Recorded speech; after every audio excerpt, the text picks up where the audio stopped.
అందరికీ నమస్కారం. నేను శిరీష. సిరివెన్నెల హోమ్ వరల్డ్కి స్వాగతం. అందరూ ఎలా ఉన్నారు? బాగున్నారు అనుకుంటున్నాను. నేను కూడా బాగున్నాను. అంటే నేను ఛానల్ మొదలుపెట్టిన తర్వాత నుంచి శుక్రవారం అంటేనే ఎంతో ప్రత్యేకం, ఎంతో కొంత అంటే బాగా ప్రత్యేకం అని చెప్పలేను, కానీ ఖచ్చితంగా శుక్రవారం నా వీడియో కోసం ఎదురు చూసేవాడు మాత్రం చాలామందే ఉంటారని నేను అనుకుంటూ ఉంటాను. ఎందుకంటే మేబీ డివోషనల్గా కనెక్ట్ అయి ఉండొచ్చు, నా ముగ్గులకి కనెక్ట్ అయి ఉండొచ్చు, నా పూజలకి, నేను చెప్పే మాటలకి, అలాగే నేను అప్పుడప్పుడు పాడే నా పాటలకి కూడా కనెక్ట్ అయి ఉండొచ్చు అని అనుకుంటున్నాను. పూజలు అంటే ఖచ్చితంగా ఓపిక ఉండాలి. మామూలుగా పూజలు చెయ్యాలంటేనే చాలా ఓపిక ఉండాలి. వీడియో కోసం పూజలు కాదు అన్న సంగతి మీ అందరికీ తెలుసు.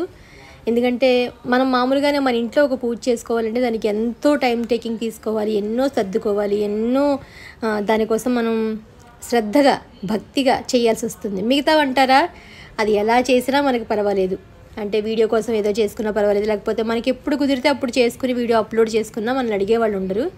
కానీ పూజకి సంబంధించిన ఏదైనా ఒక వీడియో పెట్టాలి అంటే మనం ముందు అంతే భక్తిగానే శ్రద్ధగా ఉండాలి. చేసే పని కూడా అలా ఉన్నప్పుడే ఖచ్చితంగా సక్సెస్ అవుతాం, అంటే మనకి గుర్తింపు రావడానికి కారణం అవుతుంది. నేను ఎప్పుడు పూజలు చేసిన ఇప్పటివరకు అదే అనుకునేదాన్ని, భగవంతుడే అమ్మవారే భక్తి ఇవ్వాలి, చేసుకునే శక్తి ఇవ్వాలి, నాకు చక్కగా చేసుకోవాలి, నాకు తెలిసిన నలుగురికి చెప్పాలి. అదేదో నాకు అన్నీ తెలుసని కాదు, నేను తెలుసుకున్నవి, నేను చేసుకున్నవి, మా అమ్మగారు చెప్పినవి, అత్తయ్య గారు చెప్పినవి, మీలాంటి వాళ్ళు ఎవరైనా చెప్పినవన్నీ తెలుసుకుని నేను చేసుకుంటూ బాగుందన్నప్పుడు మీకు కూడా షేర్ చేయాలి అని అనిపిస్తూ ఉంటుంది. అలాగే షేర్ చేస్తాను. కానీ యూట్యూబ్లో వీడియోలు ఓన్లీ అంటే పూజలకు సంబంధించి తీయడం మాత్రం నిజంగా చాలా కష్టం. అంటే కెమెరా కరెక్ట్గా సెట్ చేసుకోవడం, పూజకి సంబంధించిన అంటే ఒక్కొక్కసారి రెండింటి మీద కాన్సన్ట్రేట్ చేయాల్సి వస్తుంది. పూజ మంచిగా చేసుకోవాలనిపిస్తుంది, అదే సేమ్ మీకు మంచి అవుట్పుట్ ఇవ్వాలి అనడానికి కూడా పూజలకైతే మాత్రం కొంచెం ఖచ్చితంగా ఎక్కువ టైం పడుతుంది. ఎందుకంటే దానికోసం ఎన్నో రెడీ చేసుకోవాలి, మళ్ళీ తర్వాత ఎన్నో తీసి పెట్టుకోవాల్సి వస్తుంది. పూజ గదిలో కాకుండా విడిగా చేసుకునే పూజలప్పుడు అంటే ఈ 3 ఏళ్లలో నేను కొన్ని వందల వీడియోల పైనే, ఎన్నో వందల వీడియోలు పూజ వీడియోస్ షేర్ చేశాను. సో వాటన్నిటి వెనకాల నిజంగా ఎంతో కష్టం ఉంటుంది. అంటే ప్రతి యూట్యూబర్కి కష్టం ఖచ్చితంగా ఉంటుంది. పూజలకు మాత్రం నేను కాదు, ఇంకా పూజలకు పెట్టే వాళ్ళకైతే ఖచ్చితంగా ఇంకా కష్టం ఉంటుంది. ఎందుకంటే ఎంతో డెకరేషన్ చేసుకోవాలి, పూజకు సంబంధించిన దీపాలు అన్నీ మళ్ళీ క్లీన్ చేసుకోవడం, మళ్ళీ వాటిని రెడీ చేసుకోవడం. చెప్పానుగా, ఒకవేళ నేను చేసుకుంటూ అదే మీకు షేర్ చేస్తాను. సపోజు వీడియో కోసమే అయితే కొంచెం లేట్గానే చేసుకోవచ్చు, తర్వాత ఏదో డెకరేషన్ చేసేసి వెనకాల 4 మాటలైనా చెప్పచ్చు. కానీ మనం చేసుకుంటూ చెప్పినప్పుడు మనం చేసుకుంటూ ఉండాలి భక్తిగాను. అదే మీకు మళ్ళీ కరెక్ట్గా పొజిషన్లో వీడియో తీసి పెట్టాలి. ఒక్కొక్కసారి మళ్ళీ తీయాల్సి వస్తుంది, మళ్ళీ తీయాల్సి వస్తుంది. అంటే కరెక్ట్గా యాంగిల్ కుదరకపోతే 1 గంట చేయాలనుకున్న పూజ 2-3 గంటల పైనే పడుతుంది. మళ్ళీ పూజ అయిపోయిన తర్వాత అవన్నీ సర్దుకుని ఎక్కడొక్కడ పెట్టుకుని క్లీన్ చేసుకుని పువ్వులు అవి ఇవి అన్నీ చేయడం అంటే అంత మామూలు విషయం కాదు. కంపారిటివ్లీ నాకు మిగతా వాళ్ళతో కంపేర్ చేసినప్పుడు మాత్రం దీనికి ఇంకొంచెం కష్టం ఎక్కువ ఉంటుంది. అది కూడా మనం కష్టపడిపోతున్నాం అని కాదు, అది చేసుకునే సంకల్పం ఉత్సాహం ఉంటేనే మనం చేయగలుగుతాం కూడా పూజలవి. అంతే తప్ప పూజలవి చేసేస్తున్నారు, ఏదో ఉన్నవి లేనివి చెప్తున్నారు అలా అనుకుని ప్రచారం అని కాదు. భగవంతుడి గురించి మనం చెప్తున్నామంటే చెప్పే ఉత్సాహం కూడా అమ్మవారు మనకి ఇవ్వాల్సిందేను. లేకపోతే ఏదో చెప్పేద్దాం అనుకుంటే 2 సార్లు చెప్తాం, 3 సార్లు మనల్ని అందరూ తిడతారు, ఏంటి ఏదో చెప్తున్నారు మీరు చేస్తారా, లేకపోతే ఎందుకు వచ్చినా నేను. అందులో మనం చేసుకుంటూ అది చెప్పినప్పుడే ఇంకొంచెం జనానికి రీచ్ అవుతుంది. మనం ఇంత భక్తిగా చేసుకుంటున్నాము, అమ్మ చెప్పింది ఏదో చేసుకుంటున్నాం, అత్తయ్య గారు చెప్పిన పూజ ఏదో చేసుకుంటున్నాం, లేకపోతే నాకే ఏదో చేసుకోవాలనిపించింది, లేకపోతే నేను ఇంతకుముందు ఎప్పుడో చేసుకున్నాము అని చెప్పి షేర్ చేస్తే అది ఇంకొంచెం మీకు ఎక్కువ కనెక్ట్ అవుతుందని ఒక ఉద్దేశంతో కొన్ని డెకరేషన్లు కానీ కొన్ని వందల వీడియోలు పూజకు సంబంధించిన ఎన్నో షేర్ చేశాను నేను. సో మీరందరూ ఎంతో ఆదరించారు. అలాగే ముగ్గులు ఎన్నో వందల ముగ్గులు పెట్టుంటాను. అంటే ముగ్గు పెట్టడం కూడా ఏ పరైనా కష్టమే, అన్నీ ఈజీ ఏం కాదు. యూట్యూబ్ మనం స్టార్ట్ చేసినప్పుడే ఎంతో కొంత కష్టపడి సహనంగా ఉంటే తప్ప సక్సెస్ అనేది ఖచ్చితంగా రాదు. ఇప్పుడు ఎందుకంటే అందరూ చాలామంది అప్పుడంటే లిమిటెడ్గా ఉండేవాళ్ళం కరోనా ముందు, ఇప్పుడైతే రోజుకు 100,000 కొత్త యూట్యూబర్స్ వస్తూనే ఉంటున్నారు. అందరూ కష్టపడుతున్నారు, ప్రతి ఒక్కరిది కష్టం ఉంటుంది. అన్నీ అంటే ముగ్గులు వాడిది ముగ్గులు కష్టం, వంటలు వాడిది వంటల కష్టం, పూజలు వాడిది పూజల కష్టం, వ్లాగ్స్ కష్టం అని ఒక్కొక్కసారి అన్నీ కలిపినప్పుడు నాకు ముగ్గు అంతే స్ట్రెయిన్ అవుతాను, పూజకి అంతే అవుతుంది. ఏదైనా పాట పాడాలి, దానికి కొంచెం ఏదో ప్రాక్టీస్ చేసి లేకపోతే ఆ పాట గురించి తెలుసుకుని పాడాలి, అన్నీ అనేసప్పుడు మీ అందరూ చూస్తే అది ఆ కష్టం అంతా మర్చిపోయినట్టు అవుతుంది. ఇదంతా ఎందుకంటే ఒకప్పుడు ఉన్న ఉత్సాహం పొరు తగ్గుతుందనమాట. అన్నీ చేయడం అయిపోతుంది, కష్టం అవుతుంది నాకు. అంటే అది ఇష్టంతోనే చేస్తున్నాను.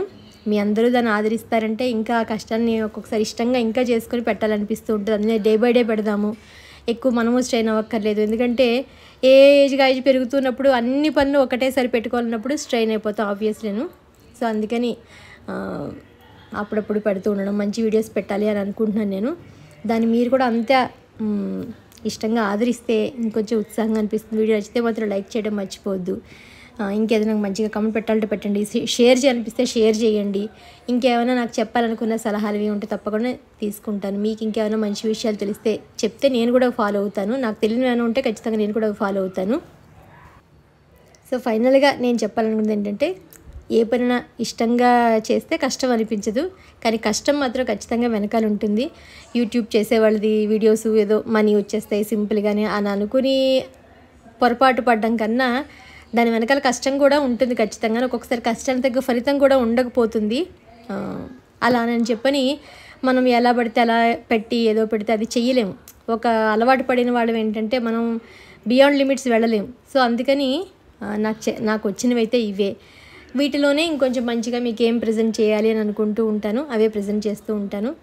అందులో భాగంగానే మీ అందరికీ తెలిసి నీట్గా పెట్టుకోవడం మ్యాక్సిమం అలాగే ట్రై చేయాలనుకుంటూ ఉంటాను, ఓపికను లేకపోయినాను. ఇల్లుని కూడా నీట్గా చక్కగా ఉన్న దాంట్లో అన్ని హంగులు ఇవనే కాదు, మనకున్న దాంట్లో చిన్న ఇల్లేనా. నేను బెంగళూరులో ఉన్నప్పుడు మా హాల్లో సగం ఉంటుందేమో మా ఇల్లు మొత్తం కలిపి. అక్కడ కూడా మీకు ఎన్నో వీడియోస్ షేర్ చేశాను, అక్కడ కూడా ఎన్నో వీడియోస్ వైరల్ అయ్యాయి. మేము బెంగళూరు వెళ్ళినప్పుడు ఇల్లు కూడాను. ఇంట్లో ఎంతది ఏమున్నాయని కాకుండా మనకున్న పరిసరాల్లో మనం చక్కగా నీట్గా ఉంచుకోవడం, కొంచెం ఏదో దైవభక్తితో ఉండడం, మన పనులు మనం చేసుకుంటూ ఉండడం, ఏదో ఒక యాక్టివ్గా ఎప్పుడు సంతోషంగా ఉండడం, లేనిపోని ఏవో చెప్పుకుని టైంపాస్ చేసుకుంటూ మైండ్ డిస్టర్బ్ చేసుకుంటూ నెగిటివ్గా ఉండడం కన్నా పాజిటివ్గా ఉండడం, ప్రశాంతంగా ఉండడం, అవి అలవాటు చేసుకుంటే ఖచ్చితంగా మన లైఫ్ స్టైల్ బాగుంటుంది. ఎందుకంటే మన ఒకళ్ళ సావాసంతో మనకు వస్తూ ఉంటాయి ఇవి. సో మా వారితో నేను జర్నీ చేస్తూ ఉండడం వల్ల కొన్ని పాజిటివ్ లక్షణాలు నేను కూడా తీసుకుంటూ ఉంటానని మాత్రం ఖచ్చితంగా అనిపిస్తుంది నాకు. ఇంకా ఇంప్రూవ్ చేసుకొని ఇంకా నేను ఇంకా మంచిగానని చెప్పని. అలాగే దాంతోపాటు అమెజాన్లో ఇవి ఇప్పుడు ఈ మధ్యన ఇన్స్టాగ్రామ్లో తెగ వచ్చేస్తున్నాయి, క్లీనింగ్ అని చెప్పి ఫుల్ క్లీన్ అవుతున్నాయి కదా అని చెప్పి తెప్పించాను. ఇది మీకు ఐడియా ఉంటే కనుక చెప్పండి ఎలా ఉందనేది. నేనైతే తెప్పించి జస్ట్ ఒక చేశాను, ఒక చిన్న టెస్ట్ కింద చేశాను, పర్వాలేదు అని అనిపించింది. మరి ఇది ఇంతేనా, ఇలాగే ఉంటుందా, వీడియోలో చూపించినట్టయితే అంత సన్నగా మట్టి వచ్చేస్తున్నట్టయితే లేదు, మరి ఇంకా నాకు వాడడం ఏమైనా రాలేదేమో. సరే మీకు కూడా ఐడియా ఉందా లేదా అని చెప్పని షేర్ చేశాను. ఎందుకంటే ఎప్పుడు చీపురు పెట్టి వంగుని తుడుస్తూ ఉంటే బ్యాక్ పెయిన్ అది రావడం అది ఉంటుంది కదా అని చెప్పని ఇది తెప్పించాను. సో ఇంకా ఎదురు పండగలు వస్తున్నాయి కాబట్టి ఇల్లది నీట్గా ఉండాలి, అప్డేట్గా ఉండాలని ఏదో ఒకటి అవసరం పడుతుందని చెప్పి మనం కొంటూ ఉంటాము. సో అవి ఎంతవరకు యూజ్ అవుతాయో తర్వాత తెలియదు. లేదు అంటే కనుక రిటర్న్ పెట్టేద్దామని అనుకుంటున్నాను అనమాట. అందుకనే మీరు వెంటనే నాకు ఫీడ్బ్యాక్ ఇస్తే, అంటే ఆల్రెడీ ఇల్లు మా పనమ్మాయి తుడిచేసింది కాబట్టి నాకేం తుక్కు రావట్లేదు, అందుకని అయ్యో ఏం రావట్లేదురా అని అనుకుంటున్నాను. మా అబ్బాయి చూపిస్తాడమ్మా వస్తుంది కొంచెం నీకు తెలియట్లేదు అని అంటున్నాడు అనమాట. సో వీడియోలో అంటే అలా చూపిస్తారనమాట అని అనిపించింది. సరే మిమ్మల్ని కూడా ఒకసారి ఫీడ్బ్యాక్ అడుగుదాము అని చెప్పని. సో ఇది ఈరోజు వీడియో సింపుల్గా షేర్ చేశాను, మీ అందరికీ నచ్చిందని అనుకుంటున్నాను. మళ్ళీ మిమ్మల్ని అందరినీ కలుస్తాను. అంతవరకు బాయ్.